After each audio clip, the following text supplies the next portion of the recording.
congratulations to Jack Caglione. Yep. 34th homer, which is a single season record at Florida. Outstanding career.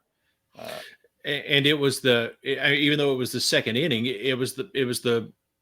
that was what put him ahead. That's what I struggled with the words. Yeah. The English escaped me there for a minute. It's time for the Brew and Shavers Sports Podcast.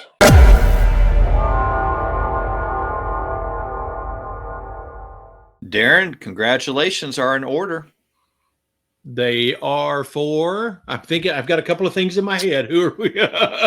One of your favorite coaches is building a dynasty in the UFL. Congratulations to Birmingham, three-time, what do they call it? Not Super Bowl champion, not national champion. I guess they would just be UFL champions, wouldn't they? UFL champions. Yeah. Nevertheless, a great accomplishment. And to own your third time against a third different opponent, so it's not like they're playing it's the same two teams every year. Third time against a third different opponent, and pitch a shutout. Pretty awesome. So again, I think it says everything that we've been talking about with Skip Holtz and what he's doing there. Pitched a shutout against a Wade Phillips coach team. He's no slouch. Exactly. Incredibly impressive. Congratulations to them. You remember, Darren, when we had David Neesmith on the show for 2 episodes, a retired college football referee. He talked about coaches who know the game, who know the rules. And he several times mentioned Skip Holtz and how well-versed he is in the rules. Yeah, and one of the things that stuck out to me was, and I don't remember the specifics of the story, but I remember him talking about being called over by Coach Holtz, and he thought he was going to question him and say, you shouldn't have called that, but he said, so you called that because of this rule, right? And he was like, yeah, that's why, Coach. He was like, all right. And it was like, that's a really impressive thing for a coach. Yeah, I think it was something, I don't like it, but it's the right call. Exactly. and to know the rule book well enough to know that you don't have any wiggle room. There's not an argument to be had. Pretty awesome. Skip Holtz is doing a terrific job with Birmingham. Three times they've won the championship. So you've got to give the man credit. Darren, does he stay there? Do you think he's going to get back into college football or maybe go to the NFL? I don't. I was going to ask you the same thing about college football, so I definitely want to get your thoughts on it as well. I don't know about the NFL because the style of offense, I don't know that, we've seen that try to carry over from college to NFL with Steve Spurrier is the first one that pops into my head, even though Skip Holtz it's a little bit different. It's not the fun and gun or whatever, but still that more aggressive style. There's just so much speed in the NFL. I don't know that ever works, but the one thing I will say is if you're a college, you got to at least take a look, right? If you're seeing what he's doing, if you're seeing how he's able to manage a roster, if you're seeing, because, who is the D coordinator? I just absolutely went blank. He was the D coordinator at Tennessee for years, D coordinator at A&M for quite a while after he left Tennessee. That's who has been his D coordinator at Birmingham the whole time. So that change has not happened. So if a school is willing to give him a shot, I would think part of it is either from his perspective or from the school's perspective is you got to bring your D coordinator with you, because it seems to be a combination that works really well. And I don't think they've ever coached together before. So to me, I think that's a really interesting thing that you have to look at, is that defense complements what he does offensively. If you're a school that is struggling, I don't know why in the world you wouldn't give him a shot after seeing what he's done in the 3 years with the USFL/UFL. What are your thoughts? You think somebody will eventually give him a shot? While I give my thoughts, Darren, go ahead and Google who that D coordinator is. Look, we don't have a research assistant speaking into an earpiece telling us it's this guy. Here's the name. Yeah. So go ahead and Google it. There's no shame in that. We do that all the time. So my thoughts on this are very simple. I wonder if Skip Holtz is staying out of the college football scene because of NIL. The game's changed since he was last in there. And when you have mid-major teams, and if that's the schools that may be looking at Skip Holtz, boy, that's a tough gig in the current climate of college football. I think he could coach with anybody, but when you got players going places based upon who's offering them the money, that becomes a little more difficult. So who is it? And let me say this first. I wonder if that will make him stay with the UFL as long as he can stick with it and just do consulting jobs where he helps people tweak their offense. Because you can you can still be involved in the college game, keep your contacts, have a pretty nice little paycheck, and not have all of the headaches of a head coach. If he's having fun, more power to him. Yeah, absolutely. John Chavis is the name I was trying to think of. I was just absolutely drawing a blank. He was at LSU too. Yeah, that's right. He was. He made a nice little round there. And actually, I misspoke. I had forgotten. He actually stepped down before the start of this season, and Corey Chamberlain took over, which was one of his understudies. But still, it's still that same style of defense. But I still think that's a very much you see that defense complementing his offense in a way that we haven't seen success for him prior to this, even though he had some good years at Louisiana Tech, not, 3 years of championships, good years. Well, kudos to that defense. Yeah. They shut out San Antonio in the championship game. So absolutely. Again, congratulations to Birmingham, UFL champions 3 times. Well done. Well, let's talk about, let's move from Skip Holtz to coaches that became famous for a number of reasons, including eating grass. And we're going to talk a little bit about Les Miles. Spent 11 plus seasons at LSU, won 1 national championship with the Tigers. He was there from 2005, 2016. He was fired in 2016. LSU got in a little bit of trouble, not just with football, but with the basketball program, the whole Will Wade mess that went on. And so they took some actions to penalize themselves for the wrongdoing, working with the NCAA in that regard. And one of the things that happened as a result of that was the wins, 37 wins were vacated from Les Miles' time at LSU. Now, why is that a big deal? And why are we even talking about Les Miles? Right. Because he is suing LSU, the NCAA, and the College Football Hall of Fame. Because in order for a coach to qualify for the College Football Hall of Fame, he has to have a winning percentage of over 600. Those vacated wins take Les Miles just under at 0.597. I think I saw it. Unreal. Yeah, that's right. That's right. So he feels like that was taken away from him, and he was not given any prior knowledge that this was going to be done. And Darren, I don't get it. No, I don't agree get completely. You referenced him becoming famous for eating grass. I think he's had one too many blades of grass, man. I don't know. There's nothing about this that makes sense. I think it's a Hail Mary, for lack of a better term, to try to see if he can force something, get lucky in some way. I think he thinks it's the only option he's got because he wants to get in the College Football Hall of Fame. And I don't think anybody else is going to hire him. So this is his only recourse to try to get over that 600 mark, because it's not going to happen at another school, I don't think. And it makes no sense. It's, it's a poor decision, which is what led to the 37 wins being vacated to begin with. So maybe it's a pattern. Just a thought.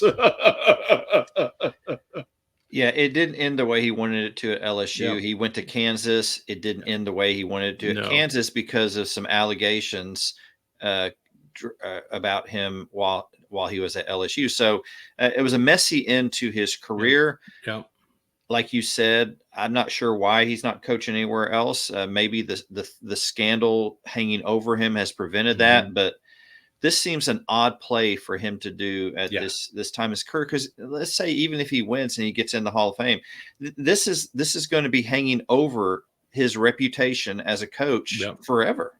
Yeah. Absolutely. And you know, correct me if I'm wrong, but even if you qualify, you're still not necessarily getting in. You have to be selected. So even if he were to fight this and get his wins this way, I don't think the votes would be there. I don't think it's going to have the end result he's looking for anyway. So it doesn't make any sense. Just like you said from the very beginning, it makes absolutely no sense. That's a great point, Darren. Great point. Just because he is meets the criteria doesn't mean he's in. Exactly. Well, let's move on from Les Miles, and we'll keep you posted on how all this pans out. Yeah. And we want to make mention of one of the greatest basketball players in the history of the game, Jerry West, Zeke from Cabin Creek. Little known place in West Virginia, produced one of the greatest players to ever lace up shoes and play on the hardwood. Jerry West passed away. 7-time, he won the NBA championship in 1972 with the Lakers. 14-time All-Star, 10-time All-NBA first team, 4-time All-NBA defensive team. His number 44 retired both by the Los Angeles Lakers and by West Virginia. As an executive, an 8-time NBA champion, a 2-time executive of the year, he was elected to the Naismith Hall of Fame, Basketball Hall of Fame in 2006. And he is, I believe, Darren, the only player in the history of the NBA to win finals MVP on the losing team. I think that happened in 1969. That's incredible. Just you take that one little nugget and you talk about telling everything you need to know about how a person played the game. That doesn't, I mean, even if you didn't know all that other stuff, that one little thing stands out and goes, I'm sorry, what? Yeah. Team didn't even win, but he was still, no, you're still the guy. You know, that's pretty awesome. Absolutely. Legends persist about Jerry West, shooting on a basketball hoop and on a dirt court in West Virginia. The other day, I was listening to a kid talking about how he needed this hoop or he needed to get in this gym and shoot. And I'm like, you know what? Jerry West had a dirt court and a hoop that was probably crooked and not even exact measurements. Yeah. Stop thinking you need the best of everything and just go out there and do it. Just go play. Exactly. And that was Jerry West. He didn't let all those obstacles keep him from reaching the pinnacle. He is known, Darren, as the logo. The logo. Oh, that's right, because he's the NBA logo, NBA right? Logo. Yes. That's awesome. I hope they never change that. Agree completely with that. So Jerry West has passed on 1938 to 2024. Wow. Well, we move from the quietness of a memorial to it's so loud I can't hear football stadiums. We have a list that's been produced of the loudest football stadiums. Darren, you got to talk up. I can't hear anything that you're saying right now. My ears are ringing. Hey, are you there? Can you hear me? You want some popcorn? You want a hot dog? Dr. Pepper Zero. They got Dr. Pepper Zero. They got Dr. Pepper. So let's look at the list. And oh my goodness, look who is at the top of the list.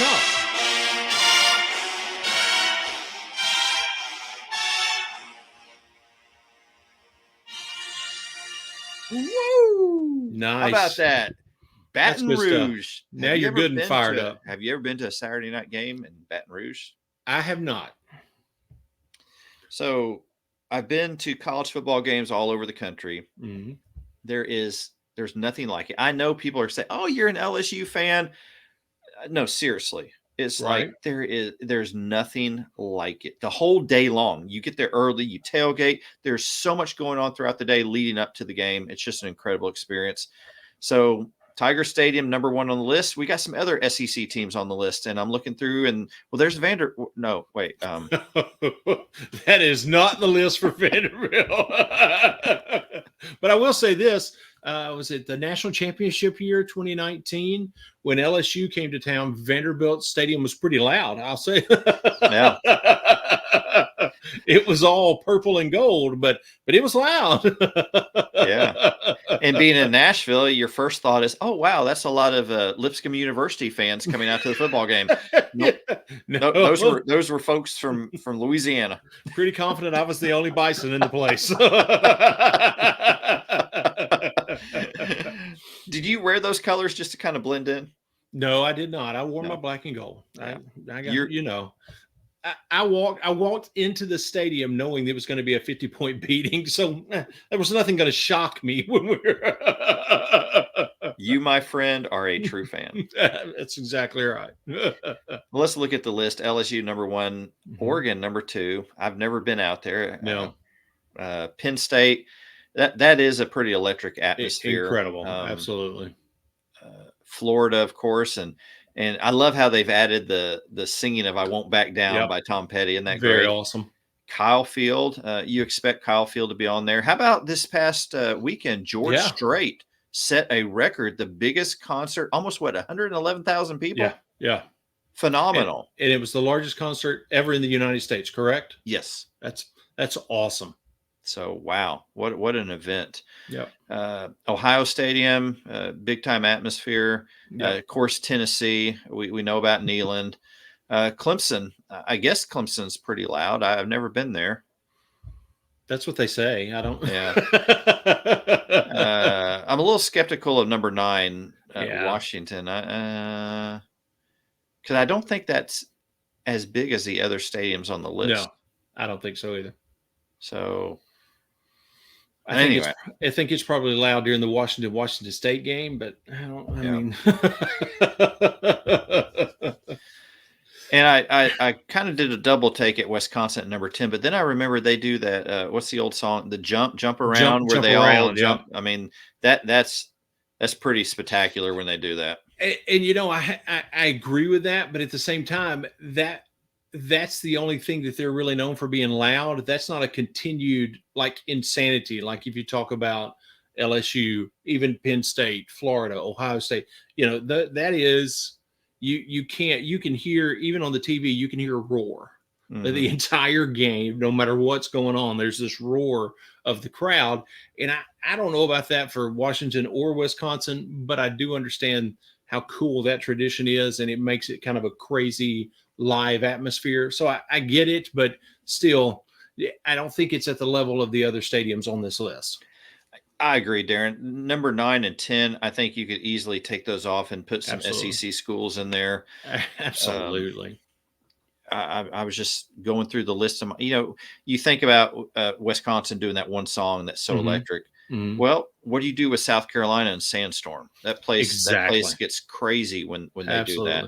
So I think every school has that one song that gets everybody fired up. Mm-hmm. But to be on a list like this, you're talking the entire game. You're not just talking a 3-minute song. Yeah, absolutely.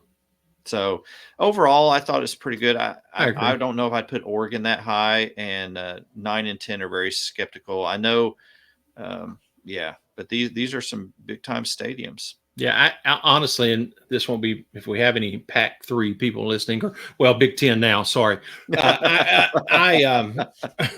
don't. To me, Oregon. Well, if you're being really honest about it, what would they be, 7? Mm-hmm. I don't think they're ahead of any of the SEC schools, and I don't think they're ahead of Penn State or Ohio State, either one of those stadiums. So, yeah, I was shocked that. I agree with you. I was shocked that Oregon was ahead of Tennessee. Yeah, completely agree. Yeah. I mean, I hate to, but completely agree. Well, we will continue to enjoy that beautiful number 1 ranking. Well deserved. Something else to celebrate. That's right. You just can't get. Well, let's go ahead and move on to This Week in Sports History.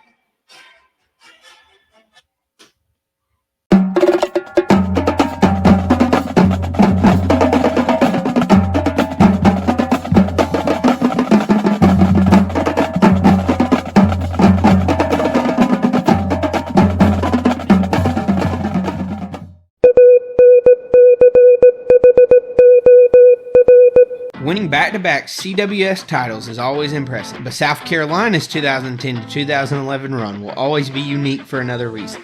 The 2010 CWS was the last at Johnny Rosenblatt Stadium, where the series had been played since 1950. Carolina swept the finals over UCLA with Whit Merrifield's walk-off single in the 11th inning of Game 2. The next year, Carolina christened TD Ameritrade Park. Carolina did not lose a game in the NCAA tournament, working late to nab a semifinal win over Virginia, 3-2 in 13 innings. The 5-2 win in Game 2 against Florida wasn't as dramatic, but it gave the Gamecocks claim to a unique College World Series dynasty moment that may never be equaled. South Carolina remains the most recent team to repeat as national champion. Oh, thank you.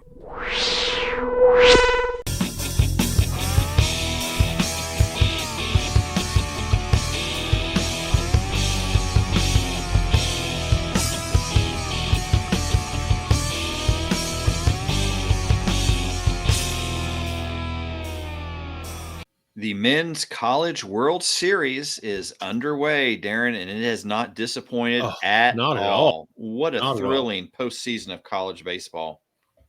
Well, the first 3 games were all walk-offs. I mean, you can't beat that. I mean, and then the 4th game, even though it wasn't a walk-off, still the final score was 3-2, and it was tight. I mean, the whole time. Yeah, you're talking about a way to start a College World Series. That's incredible. So here's where we stand, and Darren, it just makes me so sad to say that 2 ACC teams have already been sent packing. Tear. Both NC State and Virginia have been eliminated, so that leaves us with 6 teams. Tonight, as we're recording, A&M and Kentucky are playing. So basically, it's going to be friendly fire. SEC is going to knock out SEC schools. Absolutely. Florida is still alive. They're in the losers bracket, but they're still alive. And congratulations to Jack Caglione, a 34th homer, which is a single season record at Florida. Outstanding career. And it was even though it was the 2nd inning, that was what put him ahead. That's what I struggled with the words. Yeah. The English escaped me there for a minute. Tennessee's still alive. They time alive. took care of North Carolina the other day. Yeah. North Carolina is still alive, even though they're in the losers bracket. Florida State is in the losers bracket. So those are your 6 teams that are currently still alive in Omaha. Darren, your observations up to this point. Well, you can't. Tennessee has been as advertised. A&M has been as advertised, even though that Florida game was a 3-2 game. It was still A&M was very, very strong. They showed their pitching. They've got I think it's their 3, 4, and 5 guys. I think Laviolette is one of the guys in the middle of that. But that piece of the lineup, those 3 spots combined, have like 73 home runs on the season or something like that. So you're not going to hold them to 3-2. It says a lot about Florida and what they were able to do in that game, just to hold them to 3 runs. But those 2 teams have been as advertised. Kentucky was strong, very impressed with that. And you and I were talking before recording, and you made the statement. I don't think you can count Florida out. I don't think you should take them for granted. And we talked about that last week as well. And even though they're in the losers bracket, whoever comes out of that game tonight is the loser. Texas A&M, Kentucky. That's who they play. You let Florida catch you when you're kind of still sitting in the despair of losing and being put in the losers bracket, and you go home. You cannot. It doesn't matter to me which team it is. Now, Texas A&M is obviously the stronger of the 2 between Texas A&M and Kentucky, but it does not matter which team it is. Florida is strong enough. You let them catch you off guard, it's going to be a long night for you, a long day, whenever the game is. Another reason not to count out Florida. Losers bracket, but who's from Florida? Tom Petty. What song did Tom Petty have? Even the losers get lucky sometimes. There you go. That, my friend, is flawless logic. You know what? This might be the moment where we decided Florida was going to win the whole thing. I'm just saying. Why not? See it? They called it on the Brew and Shavers Sports Spot. They called it. So what was their? Did they see something in the stats? Nope. Tom Petty. I'm telling you, this is just the way things work. The unfortunate thing is, like you said, you hate to see what's going to end up happening. Whoever loses this game tonight is going to end up playing Florida. The first SEC team to go home will be because they lost to an SEC team. And ultimately what ends up happening is tomorrow, North Carolina, Florida State play, and we will automatically already be down to, and that's a loser bracket game, we'll already be down to one ACC team. So it's going to be SEC all over the place.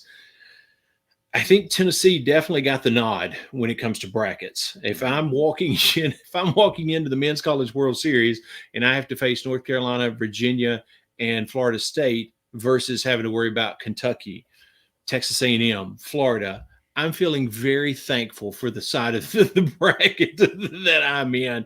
But I don't even though I could, I don't even say that as a slight to Tennessee. As a Vanderbilt fan, I could throw it in there, but I don't even say that as a slight because I think they're strong enough they would still come out fighting no matter which side of the bracket is. But that's a nice spot. Their jump into the national championship game is going to be through a North Carolina or a Florida State, as opposed to a Texas A&M, a Florida, a Kentucky, whoever those end up being. So I'd much rather have that walk. I think we're going to have another all SEC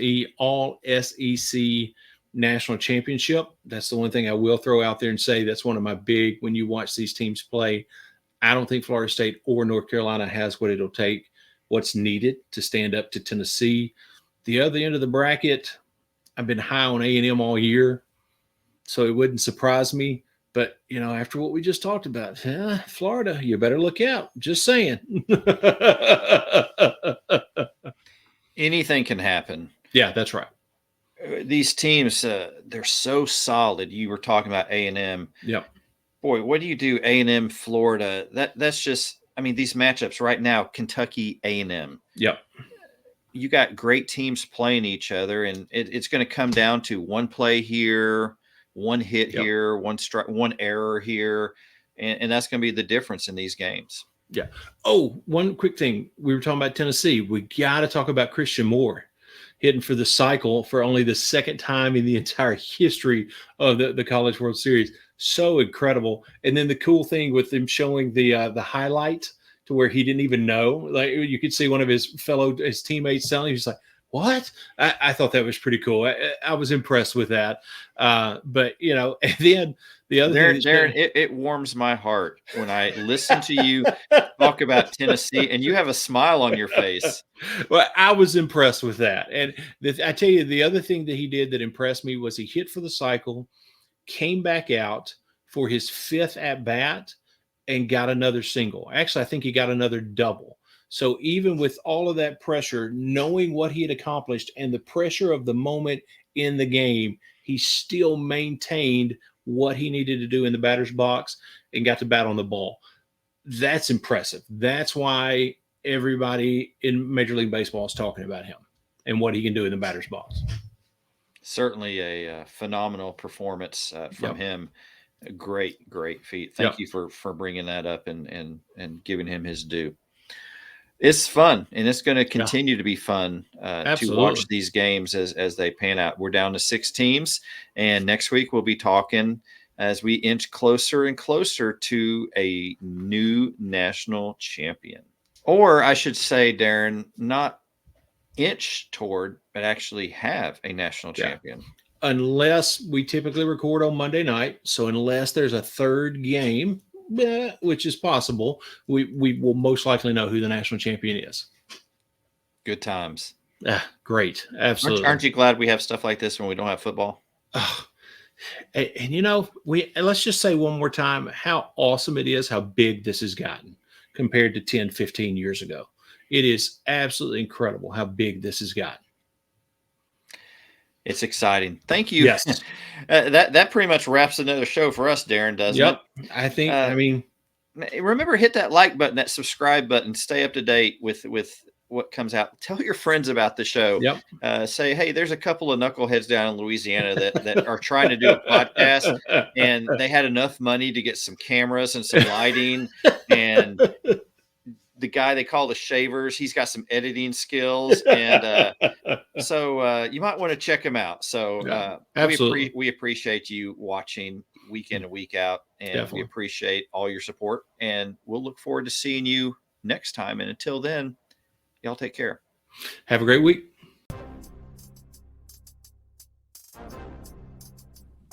Thank you for making the Brew and Shaver Sports Podcast your go-to sports show. Be sure to subscribe, rate, and review our show if you haven't already. Your feedback is so important. Let us know what you think about this week's show. Send an email to brewandshavers@gmail.com or a text to our text line 318-390-3599. We look forward to hearing from you. Thank you again for listening to the Brew and Shaver Sports Podcast. See you next week.